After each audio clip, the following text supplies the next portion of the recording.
Hello friends, ಇವತ್ತಿನ ಸಂಚಿಕೆಯಲ್ಲಿ ಏನಾಯಿತು ಅಂತ ನೋಡ್ಕೊಂಡು ಬರೋಣ ಬನ್ನಿ. ಕಂಟಿ ಗ್ಯಾರೇಜಲ್ಲಿ ಕೆಲಸ ಮಾಡ್ತಿರ್ತಾನೆ. ಆಗ ವೈಭವಿ ಬಂದು ಹಾಯ್ ಕಂಟಿ ಅಂತಾಳೆ. ಆಗ ಕಂಟಿ ಅವಳನ್ನು ಹಾಗೆ ಸುಮ್ಮನೆ ನೋಡ್ತಾನೆ. ಏಯ್, ನಾನು ಹಾಯ್ ಅಂದೆ ತಾನೆ, ನೀನು ಹೇಳಬಾರ್ದಾ ಅಂತಾಳೆ ವೈಭವಿ. ಶುರು ಆಯಿತು ನಿಂದು. ಹಾಯ್ ವೈಭವಿ, ಇವಾಗ ಸರಿನಾ ಅಂತಾನೆ ಕಂಟಿ. ಇದಕ್ಕೇನು ಕಮ್ಮಿ ಇಲ್ಲ, ಸರಿ ಹೋಗಿ ಕೈ ತೊಳ್ಕೊಂಬ ಅಂತಾಳೆ ವೈಭವಿ. ಕೈ ತೊಳ್ಕೊಬೇಕಾ, ಯಾಕೆ ಅಂತಾನೆ ಕಂಟಿ. ಹೇಳ್ತಿದ್ದೀನಲ್ಲ, ಮೊದಲು ಹೋಗು ಅಂತಾಳೆ ವೈಭವಿ. ಸರಿ, 2 ನಿಮಿಷ ಇರು ಅಂತಾನೆ ಕಾಂಟಿ. 2 ನಿಮಿಷನೂ ಇರೋಕ್ಕಾಗಲ್ಲ, ಫಸ್ಟ್ ಹೋಗು ಅಂತ ಅವನ ಕೈನಲ್ಲಿರೋದನ್ನು ಬಿಸಾಕ್ತಾಳೆ ವೈಭವಿ. ಕಂಟಿ ಹೋಗ್ತಾನೆ. ಆಗ ಬ್ಯಾಟ್ರಿ ಹಾಯ್ ಅತ್ತಿಗೆ ಅಂತಾನೆ. ನಾನು ನಿನಗೆ ಹಾಯ್ ಹೇಳಿದ್ನಾ, ಸುಮ್ಮನೆ ನಿಂತ್ಕೋ ಅಂತಾಳೆ ವೈಭವಿ. ಹೇಳೆ, ಯಾಕೆ ಕೈ ತೊಳ್ಕೊಂಡು ಬರೋಕೆ ಹೇಳಿದೆ ಅಂತ ಕಂಟಿ ಕೂತ್ಕೋತಾನೆ. ಆಗ ವೈಭವಿ ಬಾಕ್ಸ್ ಓಪನ್ ಮಾಡಿ ತಗೋ ಅಂತ ಕೊಡ್ತಾಳೆ. ಕರ್ಜಿಕಾಯಿನ ನೀನು ಮಾಡಿದ್ದ ಅಂತಾನೆ ಕಂಟಿ. ನನಗೆ ಅದೆಲ್ಲ ಮಾಡೋಕ್ಕೆ ಬರಲ್ಲ, ಅಮ್ಮ ಮಾಡಿದ್ದು, ತೊಗೊಂಡು ಬಂದಿದ್ದೀನಿ ತಗೋ ಅಂತಾಳೆ ವೈಭವಿ. ನೀನು ಇದನ್ನು ತೊಗೊಂಡು ಬಂದು ನನಗೆ ಕೊಡ್ತೀಯ ಅಂತ ಅವರಿಗೆ ಗೊತ್ತಾಗಿದ್ದರೆ ನಿನ್ನ ಅಮ್ಮನೂ ನಿನ್ನ ಅಣ್ಣನೂ ಸೇರಿಕೊಂಡು ಇದರೊಳಗೆ ಏನಾದರೂ ಮಿಕ್ಸ್ ಮಾಡಿ ಹಾಕಿರೋರು ಅಂತಾನೆ ಕಂಟಿ. ಅದೆಲ್ಲ ಏನೂ ಇಲ್ಲ, ದೇವರಿಗೆ ಅಂತ ಮಾಡಿರೋದು, ನಮ್ಮ ಅಮ್ಮಂಗೂ ಭಯ ಇರುತ್ತೆ, ನೀನು ಧೈರ್ಯವಾಗಿ ತಿನ್ನು ತಗೋ ಅಂತಾಳೆ ವೈಭವಿ. ಕಂಟಿ ಖುಷಿಯಿಂದ ತಗೊಂಡು ತಿಂದು ಚೆನ್ನಾಗಿದೆ ಅಂತಾನೆ. ಆಗ ಬ್ಯಾಟ್ರಿ ಆಕಾಶನ್ನೇ ನೋಡ್ತಾ ಇರ್ತಾನೆ. ಏನು ಬ್ಯಾಟ್ರಿ ಹಾಗೆ ನೋಡ್ತಿದ್ದೀರಾ ಅಂತಾಳೆ ವೈಭವಿ. ಅತ್ತಿಗೆ, ನಾನು ಆಕಾಶದಲ್ಲಿ ಏನೋ ಹುಡುಕ್ತಿದ್ದೀನಿ ಅಂತಾನೆ ಬ್ಯಾಟ್ರಿ. ಏನು ಹುಡುಕ್ತಿದ್ಯೋ ಅಂತಾನೆ ಕಂಟಿ. ಅಲ್ಲ, ಇವತ್ತು ಹುಟ್ಟೋ ಸೂರ್ಯ ಏನಾದರೂ ಬೇರೆ ದಿಕ್ಕಿನಲ್ಲಿ ಹುಟ್ಬಿಟ್ನೋ ಅಂತ ಅನುಮಾನ, ಅದಕ್ಕೆ ನೋಡ್ತಿದ್ದೀನಿ ಅಂತಾನೆ ಬ್ಯಾಟ್ರಿ. ನೀನು ನನ್ನ ರೇಗ್ಸೋ ಹಾಗಾಗ್ಬಿಟ್ಯಾ ಅಂತಾಳೆ ವೈಭವಿ. ಅತ್ತಿಗೆ, ನಿಮ್ಮ ಜಗಳದ ವಿಷಯ ನಮ್ಮ ಗ್ಯಾರೇಜಲ್ಲಿರೋ ಗ್ರೀಸಿಂದ ಹಿಡಿದು ಸ್ಪ್ಯಾನರ್ಗಳಿಗೂ ಗೊತ್ತು, ಬೇಕಿದ್ರೆ ನೋಡಿ ಕೇಳಿ ಅಂತಾನೆ ಬ್ಯಾಟ್ರಿ. ಹಾಗಾದರೆ ಏನು ಜಗಳ ಮಾಡಬಾರ್ದಾ, ಜಗಳ ಮಾಡಿದರೆ ಮಾತಾಡಬಾರ್ದಾ ಅಂತಾಳೆ ವೈಭವಿ. ನೀವು ಅದು ಯಾವಾಗ ಜಗಳ ಆಡ್ತಿರೋ, ಯಾವಾಗ ಸರಿ ಹೋಗ್ತಿರೋ ದೇವರಿಗೆ ಗೊತ್ತು ಅಂತಾನೆ ಬ್ಯಾಟ್ರಿ. ಏನಂದೆ ಅಂತಾಳೆ ವೈಭವಿ. ನನಗೂ ಏನಾದರೂ ಸಿಗ್ಬೋದಾ ಅಂತ ಕೇಳಿದೆ ಅಂತಾನೆ ಬ್ಯಾಟ್ರಿ. ಅದಕ್ಕೇನಂತೆ ತಗೋ ಅಂತ ವೈಭವಿ ಕರ್ಜಿಕಾಯಿನ ಕೊಡ್ತಾಳೆ. ಬ್ಯಾಟ್ರಿ ತಿಂತ ಚೆನ್ನಾಗಿದೆ ಅಂತಾನೆ. ಬ್ಯಾಟ್ರಿ, ಗ್ರೀಸ್ ಖಾಲಿಯಾಗಿದೆ ಅಲ್ವಾ, ಹೋಗಿ 2 ಡಬ್ಬ ತಗೊಂಡು ಬಂದುಬಿಡು ಅಂತ ದುಡ್ಡನ್ನು ಕೊಡ್ತಾನೆ ಕಂಟಿ. ಬ್ಯಾಟ್ರಿ ಹೋಗ್ತಾನೆ. ಕಂಟಿ ಮತ್ತೆ ಕರ್ಜಿಕಾಯಿನ ತೊಗೊಂಡು ತಿಂತಾನೆ. ಇಷ್ಟ ಆಯ್ತಾ ಅಂತಾಳೆ ವೈಭವಿ. ಚೆನ್ನಾಗಿದೆ ಅಂತಾನೆ ಕಂಟಿ.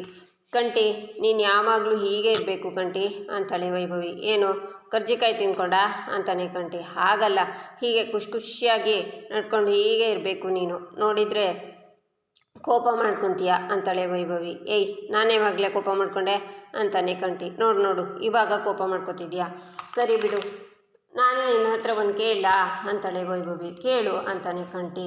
ನಿನಗೆ ಲೈಫಲ್ಲಿ ತುಂಬ ಕಷ್ಟ ಸಿಚುವೇಶನ್ ಬಂದಾಗ ನೀನು ನಿಮ್ಮ ಅಣ್ಣನ ಪರವಾಗಿ ನಿಲ್ತೀಯಾ, ಇಲ್ಲ ನನ್ನ ಪರವಾಗಿ ನಿಲ್ತೀಯಾ ಅಂತಾಳೆ ವೈಭವಿ. ಇದೇ ಬೇಡದೇ ಇರೋ ಪ್ರಶ್ನೆನ ಕೇಳಬೇಡ ಅಂತ ಹೇಳೋದು ಅಂತಾನೆ ಕಂಟಿ. ಇಲ್ಲ, ನೀನು ಹೇಳಲೇಬೇಕು, ಯಾರ ಪರ ನಿಲ್ತೀಯ ಹೇಳು ಅಂತಾಳೆ ವೈಭವಿ. 2 ಪರನೂ ನಿಲ್ತೀನಿ ಅಂತಾನೆ ಕಂಟಿ. ಒಬ್ಬರನ್ನ ಮಾತ್ರ ಹೇಳಬೇಕು ಅಂತಾಳೆ ವೈಭವಿ. ನಾನು ಯಾವಾಗಲೂ ಅಣ್ಣನ ಪರನೇ ನಿಲ್ಲೋದು ಅಂತ ಕೆಲಸ ಮಾಡೋಕ್ಕೆ ಶುರು ಮಾಡ್ತಾನೆ ಕಂಟಿ. ಆಗ ವೈಭವಿ ಸಿಟ್ಟಿಂದ ನೋಡ್ತಿರ್ತಾಳೆ. ಈಚೆ ಚಂದನ ಕೆಲಸದಿಂದ ಮನೆಗೆ ಬರ್ತಾಳೆ. ಅಂಕಲ್ ಅಂತ ನಟರಾಜನ ಎಬ್ಬಿಸ್ತಾಳೆ. ಚಂದನ, ಅಂಕಲ್ ಊಟ ಮಾಡಿ ಟ್ಯಾಬ್ಲೆಟ್ ತಗೊಂಡಿದ್ದೀರಾ ಅಂತ ಕೇಳ್ತಾಳೆ. ತಗೊಂಡಿದ್ದೆ ಅಂತಾರೆ ನಟರಾಜ. ಊಟ ಮಾಡಿದ್ರಿ ತಾನೆ ಅಂತಾಳೆ. ಮಾಡಿದ್ನಮ್ಮ ಅಂತಾರೆ ನಟರಾಜ. ಚಂದನ ಅವರನ್ನು ಮುಟ್ಟಿ ನೋಡಿ, ಏನು ಅಂಕಲ್, ಇನ್ನೂ ಮೈ ಸುಡ್ತಾನೆ ಇದೆ ಅಂಕಲ್, ಬನ್ನಿ ಹಾಸ್ಪಿಟ್ಲಿಗೆ ಹೋಗ್ಬರೋಣ ಅಂತಾಳೆ. ಅದೆಲ್ಲ ಏನು ಬೇಡ ಬಿಡಮ್ಮ ಅಂತಾರೆ ನಟರಾಜ. ಅಂಕಲ್, ಒಂದು ಸಲ ಡಾಕ್ಟ್ರಿಗೆ ತೋರಿಸೋದೇ ಬೆಸ್ಟ್, ಪ್ಲೀಸ್ ಬನ್ನಿ ಹೋಗ್ಬರೋಣ ಅಂತಾಳೆ ಚಂದನ. ಬೆಳಗಾಗೋಷ್ಟರಲ್ಲಿ ಸರಿ ಹೋಗುತ್ತಮ್ಮ, ನೀನು ಆಫೀಸಿಂದ ಸುಸ್ತಾಗಿ ದಣಿದು ಬಂದಿರ್ತೀಯ, ಹೋಗಿ ಕೈಕಾಲು ಮುಖ ತೊಳ್ಕೊಂಡು ಟೀ ಮಾಡ್ಕೊಂಡು ಕುಡಿಯಮ್ಮ ಹೋಗು ಅಂತಾರೆ ನಟರಾಜ. ಸರಿ ಅಂಕಲ್, ನಾನು ಟೀ ತಗೊಂಡು ಬರ್ತೀನಿ ಅಂತ ಚಂದನ ಕಿಚನ್ಗೆ ಬರ್ತಾಳೆ. ಆಗ ಮೈ ಬಂದು, ಅತ್ತಿಗೆ ಏನು ಮಾಡ್ತಿದ್ದೀರಾ ಅಂತಾನೆ. ಟೀ ಮಾಡ್ತಿದ್ದೆ ಅಂತಾಳೆ ಚಂದನ. ಅತ್ತಿಗೆ, ನಾನು ನಿಮ್ಗೆ ಹೆಲ್ಪ್ ಮಾಡಲಾ ಅಂತಾನೆ ಮೈ. ಬೇಡ ಮೈ, ನೀನು ಚೆನ್ನಾಗಿ ಓದ್ಕೋತಾ ಇದೆಯಾ ತಾನೆ. ಹೌದು, ಮಿಡ್ ಟರ್ಮ್ ಎಕ್ಸಾಮನ್ನೆಲ್ಲ ಹೇಗೆ ಮಾಡಿದೆ ಅಂತಾಳೆ ಚಂದನ. ಚೆನ್ನಾಗಿ ಮಾಡಿದ್ದೀನಿ ಅತ್ತಿಗೆ, ಪಾಸ್ ಆಗ್ತೀನಿ ಅಂತಾನೆ ಮೈ. ಏನು ಮೈ, ಅವಾಗ ಕೇಳಿದ್ರು ಪಾಸ್ ಆಗ್ತೀನಿ ಅಂತೀಯ, ಚೆನ್ನಾಗಿ ಮಾರ್ಕ್ಸ್ ಬರುತ್ತೆ ಅಂತ ಒಂದು ಸರ್ತಿನಾದರೂ ಹೇಳಿದ್ಯಾ. ಅದೇ ಚೆನ್ನಾಗಿ ಮಾರ್ಕ್ಸ್ ಬರಬೇಕು ಅಂದರೆ ನಾನು ಚೆನ್ನಾಗಿ ಓದಬೇಕು, ನಾನು ಬರೀ ಪಾಸಾಗುವಷ್ಟು ಮಾತ್ರ ಓದಿದ್ದೀನಿ ಅತ್ತಿಗೆ ಅಂತಾನೆ ಮೈ. ಏನು ಹೇಳ್ತಿದ್ಯಾ, ಚೆನ್ನಾಗಿ ಓದಿ ಚೆನ್ನಾಗಿ ಮಾರ್ಕ್ಸ್ ತಗೋಬೇಕು, ಆವಾಗ ತಾನೇ ಒಳ್ಳೆ ಜಾಬ್ ಸಿಗೋದು ಮೈ. ಈ ಸಲ ಎಕ್ಸಾಮ್ ಮುಗಿದ ತಕ್ಷಣ UPSC ಎಕ್ಸಾಮ್ಗೆ ಪ್ರಿಪೇರ್ ಮಾಡು, IPS IAS ಆಗೋದಕ್ಕೆ ಟ್ರೈ ಮಾಡು, ನಮ್ಮ ಮನೇಲೂ ಒಳ್ಳೆ ಅಧಿಕಾರಿ ಇದ್ದಾರೆ ಅಂತ ನಾವು ಖುಷಿ ಪಡ್ತೀವಿ ಅಂತಾಳೆ ಚಂದನ. ಅತ್ತಿಗೆ, ಎಷ್ಟು ಈಸಿಯಾಗಿ IPS IAS ಅಂತೀರಾ, ಅದನ್ನೆಲ್ಲ ನಾನು ಆಗಬೇಕಾದ್ರೆ ಎಷ್ಟೆಲ್ಲ ಓದಬೇಕು ಗೊತ್ತಾ, ತುಂಬ ಕಷ್ಟ ಅತ್ತಿಗೆ ಅಂತಾನೆ ಮಹಿ. ಕಷ್ಟಪಡದೆ ಏನೂ ಸಾಧಿಸೋಕ್ಕಾಗಲ್ಲ ಅಂತಾಳೆ ಚಂದನ. ನನ್ನ ಕೈಲಿ ಅದೆಲ್ಲ ಆಗಲ್ಲಪ್ಪ ಅಂತಾನೆ ಮಹಿ. ಹೀಗೆ ಹೇಳಿದರೆ ಹೇಗೆ ಮಹಿ, ಎಕ್ಸಾಮ್ ಹತ್ರ ಬಂದ ಕೂಡಲೇ ಪುಸ್ತಕ ಇಟ್ಕೋತೀಯಾ ಅಷ್ಟೇ. ಆದರೆ ನೀನು ಸೀರಿಯಸ್ ಆಗಿ ಓದೋದನ್ನು ನಾನು ಒಂದಿನನೂ ನೋಡಿಲ್ಲ. ಅದು ಅಲ್ಲದೆ ಮೊಬೈಲ್ ಹಿಡ್ಕೊಂಡು ಆನ್ಲೈನ್ ಗೇಮ್ ಆಡ್ತಿರ್ತೀಯ. ಫ್ಯೂಚರ್ಗೋಸ್ಕರ ಸ್ವಲ್ಪ ಎಫರ್ಟ್ ಹಾಕು ಮಹಿ ಅಂತಾಳೆ ಚಂದನ. ಸರಿ ಅದಕ್ಕೆ ನೀವು ಎಷ್ಟು ಹೇಳ್ತಿದ್ದೀರಾ ಅಂದಮೇಲೆ ಕಾಲೇಜ್ ಮುಗಿದ ತಕ್ಷಣ UPSಗೆ ನಾನು ಟ್ರೈ ಮಾಡ್ತೀನಿ ಅಂತಾನೆ ಮಹಿ. ನೋಡು ಮಹಿ, ನಾಳೆ ನೀನು ಕಲೆಕ್ಟರ್ ಆದಮೇಲೆ ಇದನ್ನೆಲ್ಲ ನೆನೆಸ್ಕೊತಿರ್ತೀಯ ಅಂತ ಟೀನ ಮೈಗೆ ಕೊಟ್ಟು ನಟರಾಜನ್ಗೆ ಟೀ ತಂದು ಅಂಕಲ್ ಎದ್ದೇಳಿ ಅಂಕಲ್ ಅಂತ ಎಬ್ಸಿ ಅವರಿಗೆ ಟೀನ ಕೊಡ್ತಾಳೆ. ಮಹಿ ಬಂದು ತೊಗೊಂಡು ಬಾ ಅಂತ ಕೂಗ್ತಾಳೆ ಚಂದನ. ಮಹಿ ಬಂದು ತಂದು ಕೊಡ್ತಾನೆ. ಅಂಕಲ್ ತಗೊಳ್ಳಿ ಅಂತಾಳೆ ಚಂದನ. ಅದೆಲ್ಲ ಬೇಡಮ್ಮ, ಬಾಯಿ ತುಂಬ ಕೈಯಾಗಿದೆ ಅಮ್ಮ ಅಂತಾರೆ ನಟರಾಜ. ಪರವಾಗಿಲ್ಲ ತಿನ್ನಿ ಅಂಕಲ್, ಮೊದಲೇ ಜ್ವರ ಬಂದಿದೆ, ಸುಸ್ತಾಗಿರ್ತೀರ, ನೀವೇನು ತಿಂದೇ ಇದ್ದರೆ ಇನ್ನೂ ಸುಸ್ತಾಗುತ್ತೆ, ಪ್ಲೀಸ್ ಅಂಕಲ್, ಖಾಲಿ ಹೊಟ್ಟೆ ಬೇರೆ, ತಿನ್ನಿ ಅಂಕಲ್ ಅಂತಾಳೆ ಚಂದನ. ಸರಿ ಕೊಡಮ್ಮ ಅಂತ ನಟರಾಜ ತಗೊಂಡು, ಅಲ್ಲಮ್ಮ ಚಂದನ, ಈ ಮನೇಲಿ ನನ್ನ ಮೇಲೆ ಯಾರಿಗೂ ಇಲ್ಲದೆ ಇರೋ ಕಾಳಜಿ ನಿಂಗ್ಯಾಕಮ್ಮ ಅಂತಾರೆ. ನೀವು ಮೊದಲು ತಿನ್ನಿ ಅಂತಾಳೆ ಚಂದನ. ಅತ್ತಿಗೆ ನೀವ್ಯಾಕ ಒಯ್ಯನ ಹತ್ರ ಅಷ್ಟೊಂದು ಬೇಡ್ಕೋತಿದ್ದೀರಾ? ಬೇಕು ಅಂದರೆ ತಿಂತಾನೆ, ಬೇಡ ಅಂದರೆ ಬಿಡ್ತಾನೆ, ನೀವು ಸುಮ್ಮನಿರಿ ಅತ್ತಿಗೆ ಅಂತಾನೆ ಮಹಿ. ಮಹಿ ಸುಮ್ಮನಿರು ಅಂಕಲ್, ನೀವು ತಿನ್ನಿ ಅಂಕಲ್, ಮಹಿ ಬ್ಯಾಗಲ್ಲಿ ಫೋನ್ ಇದೆ ತಂದ್ಕೊಡು ಅಂತಾಳೆ ಚಂದನ. ಮಹಿ ಫೋನ್ ಕೊಡ್ತಾನೆ. ಚಂದನ ಹರಿಗೆ ಕಾಲ್ ಮಾಡಿದರೆ ಸ್ವಿಚ್ ಆಫ್ ಅಂತ ಬರುತ್ತೆ. ಮಹಿ, ಹರಿಯವ್ರ ಫೋನ್ ಸ್ವಿಚ್ ಆಫ್ ಅಂತ ಬರ್ತಿದೆ, ಅವ್ರು ಯಾವತ್ತೂ ಫೋನ್ ಸ್ವಿಚ್ ಆಫ್ ಮಾಡಲ್ವಲ್ಲ, ಯಾಕೆ ಸ್ವಿಚ್ ಆಫ್ ಮಾಡಿದ್ದಾರೆ ಅಂತಾಳೆ ಚಂದನ. ಒಂದು ನಿಮಿಷ ಅತ್ತಿಗೆ, ನಾನು ಟ್ರೈ ಮಾಡ್ತೀನಿ ಅಂತ ಮಹಿನೂ ಕಾಲ್ ಮಾಡಿ, ಹೌದು ಅತ್ತಿಗೆ ಸ್ವಿಚ್ ಆಫ್ ಅಂತ ಬರ್ತಿದೆ ಅತ್ತಿಗೆ, ಏನಾದರೂ ಹೇಳಬೇಕಿತ್ತಾ ಅಂತಾನೆ ಮಹಿ. ಹೌದು ಮಹಿ, ಬರಬೇಕಾದ್ರೆ ಥರ್ಮಾಮೀಟರ್ ತನ್ನಿ ಅಂತ ಬೇಕಾಗಿತ್ತು ಅಂತಾಳೆ ಚಂದನ. ಥರ್ಮಾಮೀಟರಾ, ಯಾಕಮ್ಮ ಅಂತಾರೆ ನಟರಾಜ. ಅಂಕಲ್ ನಿಮ್ಗೆ ಜ್ವರ ಇದೆ ಅಲ್ವಾ, ಸೊ ಟೆಂಪ್ರೇಚರ್ ಎಷ್ಟಿದೆ ಅಂತ ಚೆಕ್ ಮಾಡಬೇಕಾಗಿತ್ತು, ಅದಕ್ಕೆ ಥರ್ಮಾಮೀಟರ್ ಬೇಕಿತ್ತು ಅಂತಾಳೆ ಚಂದನ. ಸರಿ ಅಮ್ಮ ಅಂತಾರೆ ನಟರಾಜ. ಅಂಕಲ್ ಕೈಯಲ್ಲಿ ಬನ್ ಹಿಡ್ಕೊಂಡು ಏನು ಯೋಚನೆ ಮಾಡ್ತಿದ್ದೀರಾ, ತಿನ್ನಿ ಅಂಕಲ್ ಅಂತಾಳೆ ಚಂದನ. ಸರಿ ಅಂತ ನಟರಾಜ ತಿಂತಾರೆ. ಆಗ ಹರಿ ಮನೆಗೆ ಬಂದು ಏನು ಗ್ರಹಚಾರನೋ ಏನು, ಆ ಹುಡುಗಿಯಿಂದ ಫೋನ್ ಸ್ವಿಚ್ ಆಫ್ ಮಾಡೋ ಪರಿಸ್ಥಿತಿ ಬಂತು ಅಂತ ಮನೆಯೊಳಗೆ ಬರ್ತಾನೆ. ಹರಿಯವರೇ, ನಾನು ಆವಾಗಿಂದ ನಿಮಗೆ ಕಾಲ್ ಮಾಡ್ತಾನೆ ಇದ್ದೀನಿ ಅಂತಾಳೆ ಚಂದನ. ಯಾಕೆ ಮೇಡಮ್ ಅಂತಾನೆ ಹರಿ. ಅದು ಅಂಕಲ್ಗೆ ಜ್ವರ ಅಲ್ವಾ, ಟೆಂಪ್ರೇಚರ್ನ ಚೆಕ್ ಮಾಡಬೇಕಾಗಿತ್ತು, ಅದಕ್ಕೆ ಥರ್ಮಾಮೀಟರ್ ತಗೊಂಬನ್ನಿ ಅಂತ ಹೇಳೋಣ ಅಂತ ಕಾಲ್ ಮಾಡಿದೆ ಅಂತಾಳೆ ಚಂದನ. ಈ ಮನುಷ್ಯನಿಗೆ ಜ್ವರ, ಅದನ್ನು ಚೆಕ್ ಮಾಡೋಕ್ಕೆ ನಾನು ಥರ್ಮಾಮೀಟರ್ ತರಬೇಕಿತ್ತು, ನನಗೇನು ಮಾಡೋಕ್ಕೆ ಬೇರೆ ಕೆಲಸ ಇಲ್ವಾ ಮೇಡಮ್ ಅಂತ ಹರಿ ಹೋಗ್ತಾನೆ. ಅಣ್ಣ, ಆವಾಗಿಂದ ನಾನು ಅದಕ್ಕೆ ನಿಮಗೆ ಎಷ್ಟು ಸಲ ಫೋನ್ ಮಾಡಿದ್ದೀವಿ ಗೊತ್ತಾ, ಫೋನ್ ಯಾಕೆ ಸ್ವಿಚ್ ಆಫ್ ಅಂತ ಮಾಡ್ಕೊಂಡಿದ್ಯಾ ಅಂತಾನೆ ಮಹಿ. ಚಾರ್ಜ್ ಇಲ್ಲ ಕಣೋ, ಹಾಕಿಬಿಡು ಅಂತ ಹರಿ ಹೋಗ್ತಾನೆ. ಆಗ ಮಹಿ ಫೋನ್ ನೋಡಿ, ಚಾರ್ಜಿಂಗ್ ಇದೆಯಲ್ಲ, ಫ್ಲೈಟ್ ಮೋಡ್ಗೆ ಹಾಕಿದ್ದಾನೆ, ಯಾಕಿರ್ಬೋದು, ಏನೋ ಇದೆ ಅನ್ನಿಸ್ತಿದೆ ಅಂತ ಮಹಿ ಯೋಚನೆ ಮಾಡ್ತಾನೆ.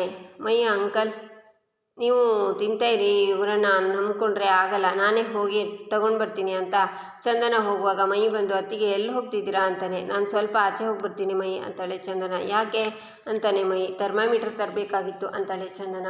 ಆಗ ಹರಿ ಬಂದು, ಯಾಕೆ ಅಂತಾನೆ. ಹೇಳಿದ್ನಲ್ಲ ಅಂಕಲ್ಗೆ ಜ್ವರ ಎಷ್ಟಿದೆ ಅಂತ ಚೆಕ್ ಮಾಡಬೇಕು ಅಂತಾಳೆ ಚಂದನ. ಅಯ್ಯೋ, ಅದನ್ನು ಮಾಡೋ ಅವಶ್ಯಕತೆ ಇಲ್ಲ, ನೀವು ಯಾಕತ್ತೆ ಆ ವಯನ ಬಗ್ಗೆ ಅಷ್ಟೊಂದು ತಲೆ ಕೆಡ್ಸ್ಕೊತಿದ್ದೀರಾ ಅಂತಾನೆ ಮಹಿ. ಮನೇಲಿ ಒಬ್ಬರಿಗೆ ಹುಷಾರಿಲ್ಲ ಅಂದರೂ ಸ್ವಲ್ಪನೂ ಕಾಳಜಿ ಮಾಡಿದೆ ಇರೋಕ್ಕೆ ನಿಮ್ಮ ತರಹ ನನಗೆ ಆಗಲ್ಲ ಅಂತಾಳೆ ಚಂದನ.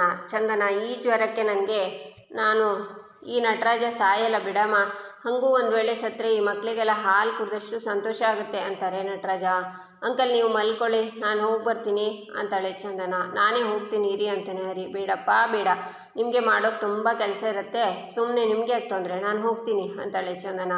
ಎಂಥದ್ದು ಇಲ್ಲ, ನಾನು ಹೋಗಿ ಬರ್ತೀನಿ ಅಂತ ಹರಿ ಹೋಗ್ತಾನೆ. ಆಗ ಮಹಿ, ಅತ್ತಿಗೆ ಅಣ್ಣನ ಫೋನ್ ಫುಲ್ ಚಾರ್ಜ್ ಇದೆ ಅತ್ತಿಗೆ, ಆದರೆ ಅವನೇ ಸ್ವಿಚ್ ಆಫ್ ಮಾಡಿದ್ದಾನೆ, ಯಾಕೆ ಹಾಕಿದ್ದಾನೋ ಗೊತ್ತಿಲ್ಲ, ಮೋಸ್ಟ್ಲಿ ಏನೋ ಪ್ರಾಬ್ಲಮ್ ಆಗಿರಬೇಕು ಅತ್ತಿಗೆ ಅಂತಾನೆ ಮಹಿ. ಪ್ರಾಬ್ಲಮ್ ಮಾಡಿಕೊಳ್ಳು, ಅವರಿಗೆ ಫೇಸ್ ಮಾಡೋದು ಗೊತ್ತಿರುತ್ತೆ ಬಿಡು ಮಹಿ ಅಂತ ಚಂದನ ಒಳಗೆ ಬಂದು, ತಿಂದ್ರ ಅಂತ ನಟರಾಜನ ಹಣೆ ಮುಟ್ಟಿ ನೋಡಿ, ಜ್ವರ ಇನ್ನೂ ಹಾಗೆ ಇದೆ ಅಂಕಲ್, ಟ್ಯಾಬ್ಲೆಟ್ ತಗೊಳ್ಳಿ ಅಂತಾಳೆ ಚಂದನ. ಬೇಡಮ್ಮ, ಬೆಳಿಗ್ಗೆಯಿಂದ ಒಂದು ಅಂತ ಇಷ್ಟು ಟ್ಯಾಬ್ಲೆಟ್ ತಿನ್ನಿಸಿದ್ಯಮ್ಮ ನನಗೆ ಅಂತಾರೆ ನಟರಾಜ. ಅಂಕಲ್ ಟ್ಯಾಬ್ಲೆಟ್ ತಗೊಳ್ಳಲ್ಲ ಅಂತೀರಾ, ಹಾಸ್ಪಿಟ್ಲಿಗೆ ಬರಲ್ಲ ಅಂತೀರಾ, ಹೀಗಾದರೆ ಜ್ವರ ಹೇಗೆ ಕಮ್ಮಿ ಆಗುತ್ತೆ, ತಗೊಳ್ಳಿ ನುಂಗಿ ಅಂತ ಮಾತ್ರೆನ ಕೊಡ್ತಾಳೆ ಚಂದನ. ನಟರಾಜ ತಗೋತಾರೆ. ಈಚೆ ಮುತ್ತು ಕೆಲಸದಿಂದ ಹೊರಡುವಾಗ ಮಹಿಮಾನ್ ಬಂದು ನಿಂತಿರ್ತಾಳೆ. ಮಹಿಮಾ ಅವರೇ, ನೀವೇನಿಲ್ಲಿ, ಅದು ಇಷ್ಟೊತ್ತಲ್ಲಿ ಅಂತಾನೆ ಮುತ್ತು ಜಿಮೆ ಆಪ್ಕೆ ಲಿಯೆ ಕುಚ್ ಲಾಯಿ ಹೂँ ಅಂತಾಳೆ. ಏನು ಮಹಿಮಾ ಅವರೇ ಅಂತಾನೆ ಮುತ್ತು. ಆಗ ಬಾಕ್ಸ್ ಓಪನ್ ಮಾಡಿ ಮಹಿಮಾ ತೋರಿಸ್ತಾಳೆ. ಹೋ ಸ್ವೀಟು ಅಂತಾನೆ ಮುತ್ತು. ಲೀಜಿಯೇ ಅಂತಾಳೆ ಮಹಿಮಾ. ತುಂಬ ರುಚಿಯಾಗಿದೆ, ನನಗೋಸ್ಕರ ಯಾಕೆ ಮಾಡೋಕೋದ್ರಿ ಅಂತಾನೆ ಮುತ್ತು. ನಿಮಗೋಸ್ಕರ ಏನೇ ಮಾಡಿದರೂ ಮುಜೆ ಬಹುತ್ ಖುಷಿ ಮಿಲ್ತಿಯೇ ಅಂತಾಳೆ ಮಹಿಮಾ. ಹಾಂ, ಇನ್ನೇನು ಕತ್ಲಾಗ್ತಾ ಬಂತು, ಒಬ್ಬರೇ ಹೇಗೆ ಹೋಗ್ತೀರಾ ಅಂತಾನೆ ಮುತ್ತು. ನಾನು ನಡ್ಕೊಂಡು ಹೋಗ್ತೀನಿ ಅಂತಾಳೆ ಮಹಿಮಾ. ಬೇಡ, ಕತ್ಲಾಗುತ್ತೆ, ನೀವು ಒಬ್ಬರೇ ಹೋಗೋದು ಸರಿಯಲ್ಲ, ನಾನು ನಿಮ್ಮನ್ನು ಬಿಡ್ತೀನಿ ಬನ್ನಿ ಅಂತ ಮುತ್ತು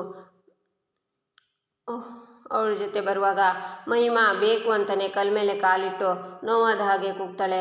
ಏನಾಯಿತು ಮಹಿಮಾ ಅವರೇ ಅಂತಾನೆ ಮುತ್ತು. ಬಹುತ್ ದರ್ದ್ ಹೋ ರಹಾ ಹೇ ಮುತ್ತುಜಿ ಅಂತಾಳೆ ಮಹಿಮಾ. ಏನಪ್ಪ ಮಾಡೋದು ಇವಾಗ, ಮನೆಗೆ ಹೇಗೆ ಹೋಗೋದು? ಒಂದು ಕೆಲಸ ಮಾಡಿ, ನೀವು ಬಂದು ಸೈಕಲ್ ಹಿಂದೆ ಕೂತ್ಕೊಳ್ಳಿ, ನಾನು ಮನೆಗೆ ಕರ್ಕೊಂಡೋಗ್ಬಿಡ್ತೀನಿ ಅಂತಾನೆ ಮುತ್ತು. ನನಗೆ ಇಲ್ಲಿ ಕೂತ್ಕೊಳ್ಳೋಕ್ಕೆ ಬರಲ್ಲ ಅಂತಾಳೆ ಮಹಿಮಾ. ಹೇಳ್ಕೊಡ್ತೀನಿ ಬನ್ನಿ ಅಂತಾನೆ ಮುತ್ತು. ಇಲ್ಲ ಇಲ್ಲ, ನಾನು ಮುಂದೆ ಕೂತ್ಕೊಳ್ಳ ಅಂತಾಳೆ ಮಹಿಮಾ. ಮುಂದೆನಾ?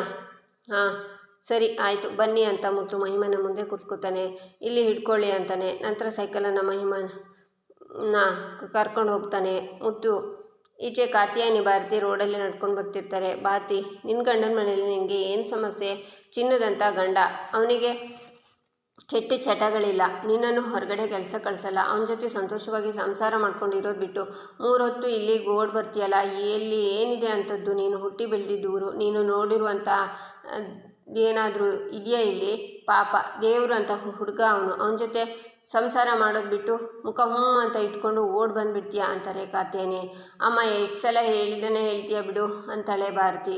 ಕೇಳಿದೆ ಏನು ಮಾಡಲಿ, ನಿನ್ನ ತಾಯಿ ಆಗೋ ತನಕ ಈ ತಾಯಿ ಸಂಕಟ ನಿನಗೆ ಅರ್ಥ ಆಗಲ್ಲ ಅಂತಾರೆ ಕಾತ್ಯಾಯನಿ. ಆಗ ಮುತ್ತು ಮಹಿಮಾ ಸೈಕಲಲ್ಲಿ ಬರ್ತಾ ಇರೋದನ್ನು ಭಾರತಿ ನೋಡಿ, ಅಮ್ಮ ಅಲ್ಲಿ ನೋಡು ಮುತ್ತು ಮಾವ, ಅಮ್ಮ ಮಾವ ನೋಡಮ್ಮ ಎಷ್ಟು ಖುಷಿಯಾಗಿದ್ದಾನೆ ಅಂತಾಳೆ ಭಾರತಿ. ಏನು ಖುಷಿಯಾಗಿದ್ದಾನೆ? ಮಾನ ಮರ್ಯಾದೆ ಇಲ್ಲದೆ ಇದ್ದವನು 3 ಹೊತ್ತು ಈ ಹಿಂದಿ ಹುಡುಗಿ ಜೊತೆ ಸುತ್ತಾಡ್ತಿರ್ತಾನಲ್ಲ, ನೋಡಿದವ್ರು ಏನು ಅನ್ಕೋತಾರೆ ಅನ್ನೋ ಜ್ಞಾನ ಬೇಡ? ನನಗಂತೂ ಮೈಯೆಲ್ಲ ಉರಿಯುತ್ತೆ, ನಾವು ಹೋಗ್ಬೇಕಾದ್ರೆ ನಮ್ಮ ಕಣ್ಮುಂದೆ ಬರಬೇಕಾ ಅಂತಾರೆ ಕಾತ್ಯಾಯನಿ. ಸುಮ್ಮನಿರಮ್ಮ ಪಾಪ ಮುತ್ತು ಮಾಮ, ಯಾವಾಗಲೂ ಹೀಗೆ ಖುಷಿಯಾಗಿದ್ದರೆ ಅಷ್ಟೇ ಸಾಕು ಅಂತಾಳೆ ಭಾರತಿ. ಇದೇನಮ್ಮ ಮಾವನನ್ನು ನೋಡಲೇ ಇಲ್ಲ ಅಂತಾಳೆ. ಅವನು ಯಾಕೆ ನಿನ್ನ ನೋಡ್ತಾನೆ? ಇದ್ದಾಳಲ್ಲ ಪಕ್ಕದಲ್ಲಿ ಸುಪ್ನಾಥ್ ಗೀತಿ, ಅವಳನ್ನು ನೋಡ್ತಾನೆ. ಅವಳು ಜೊತೆಗಿದ್ದಾಗ ನಿನ್ನ ಕಡೆ ಗಮನ ಹೇಗೆ ಬರುತ್ತೆ ಹೇಳು? ನೀನೇ 3 ಹೊತ್ತು ಮಾವ ಮಾವ ಅಂತ ಸಾಯೋದು, ಅವನು ನಿನ್ನ ಗಮನಿಸೋದು ಇಲ್ಲ. ಅದಕ್ಕೆ ಇಂಥವ್ರನ್ನೆಲ್ಲ ಎಲ್ಲಿಟ್ಟಿರಬೇಕು ಅಲ್ಲೇ ಇಟ್ಟಿರಬೇಕು ನಾನು ಅಂತಾರೆ ಕಾತ್ಯಾಯನಿ. ಹೋಗಲಿ ಬಿಡಮ್ಮ, ಮಾವನನ್ನು ನೋಡಲಿಲ್ಲ ಅನಿಸುತ್ತೆ, ಖಂಡಿತವಾಗ್ಲೂ ಮಾತಾಡಿಸ್ತಿದ್ದ ನೋಡಿದರೆ ಅಂತಾಳೆ ಭಾರತಿ. ಸರಿ ನಡಿ ಹೋಗೋಣ ಅಂತಾರೆ ಕಾತ್ಯಾಯನಿ. ಇಲ್ಲಿಗೆ ಈ ಸಂಚಿಕೆ ಮುಕ್ತಾಯವಾಗುತ್ತೆ. ಮುಂದಿನ ಸಂಚಿಕೆಗಾಗಿ ನಮ್ಮ ಚಾನಲನ್ನು ನೋಡಿ ಸಬ್ಸ್ಕ್ರೈಬ್ ಮಾಡಿ, ಲೈಕ್ ಮಾಡಿ, ಸಪೋರ್ಟ್ ಮಾಡೋದನ್ನು ಮರಿಬೇಡಿ.